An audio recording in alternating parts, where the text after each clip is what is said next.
Barry, finally, world nations came together in Paris and signed an agreement on climate change to hold to a 2-degree rise in temperature in this century. Is that feasible, and are they on the right track? Okay, Duncan, well, they've agreed the target, they've agreed the aspiration. It's very challenging, it's very ambitious. It's a great target. They haven't agreed how to get there, they haven't agreed the implementation, they haven't agreed realistic means to get there, and that's a big gap. And really, what countries have agreed is to go back and sort it out from the bottom up. This is the new thing in this Paris Agreement. In effect, the world's politicians have agreed that they can't fix this from the top down, that it has to come from the bottom up, that the world's citizens have to be sufficiently exercised and sufficiently engaged to take the scale of action that would be necessary. But there's no detail on that scale of action, and to be honest, there isn't the kind of honest engagement with citizens to explain what the scale of action would be or the urgency of it as yet. So what has to be done to achieve this? What has to be done is that we have to drastically reduce emissions of greenhouse gases. That's primarily from fossil fuel use, all the things we're familiar with in the developed world, our transport, our energy systems. We also have to seriously look at our agricultural systems. Our current agricultural systems are responsible for a significant amount of the greenhouse gas emissions. Now, obviously, we have to ensure food security in a world with a growing population, but we have to find the most greenhouse gas efficient ways of delivering food and nutrition. And our current food systems aren't really oriented in that direction at all.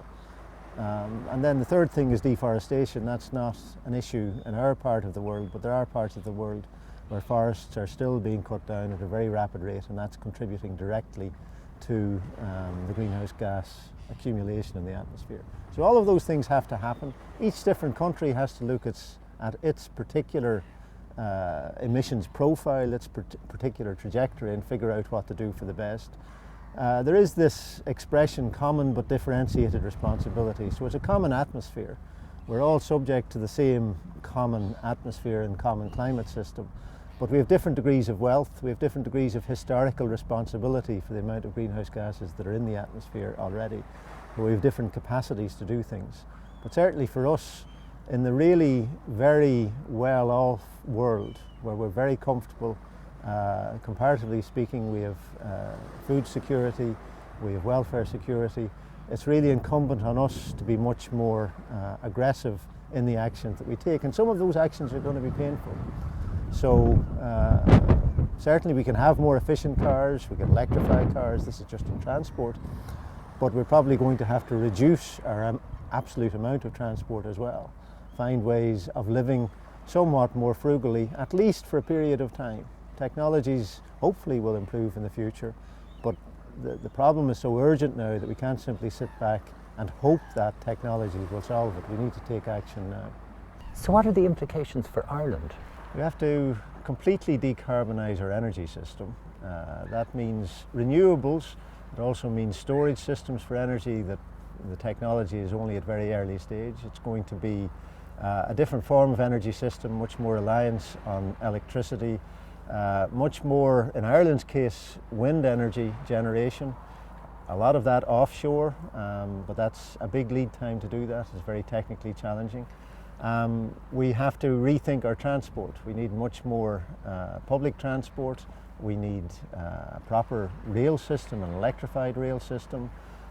We need options for people not to rely so much on the single person private car mode that we use so much today in Ireland. So those are the sorts of changes in broad terms that we're thinking about. We'd have to, even on our food systems, our current food systems are, generally speaking, on a global basis, very greenhouse gas intensive. So on a global basis, that'll have to be rethought and redesigned. So how do we in Ireland implement these massive changes when typically politicians don't really take this seriously because they don't see votes in it? Well, that's fair, Duncan. They don't currently see votes in it, and that's partly a failure of political leadership. We have to acknowledge that they're not communicating what's necessary. But it's also a failure on the part of citizens to realise that this now requires bottom-up action from them, that we've had 20 plus years of attempts at an international level, at a global level, to have top-down action, but this founders when citizens aren't properly informed and engaged.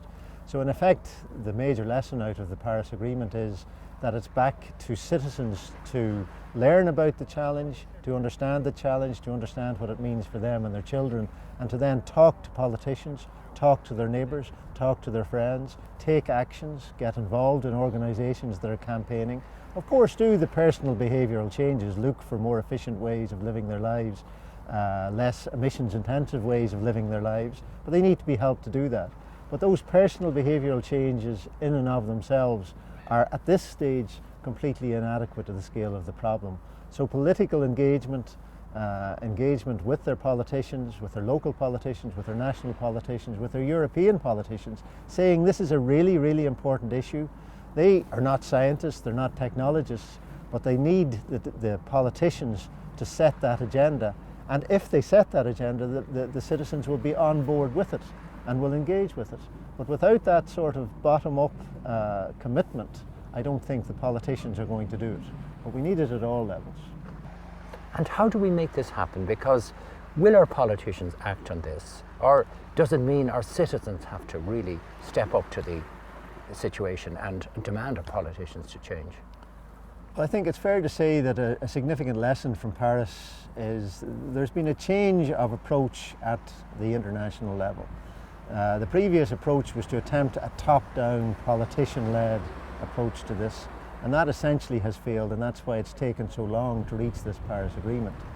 What we've now got is an acknowledgement by the politicians that a top-down approach won't work, that particularly in democracies like Ireland, they won't be able to bring in the really challenging policy changes and urgent policy changes without broad-based support from citizens.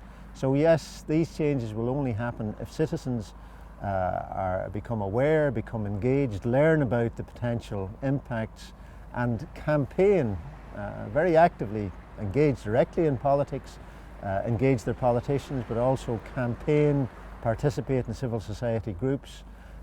We used to talk about individual behavioural change, you know, the every little helps and change your light bulbs and all that. And all of that's important. But at this stage, those things are not sufficient. It's going to take political action.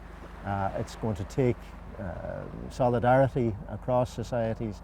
And that will only happen if citizens actually become involved directly in campaigning for those things.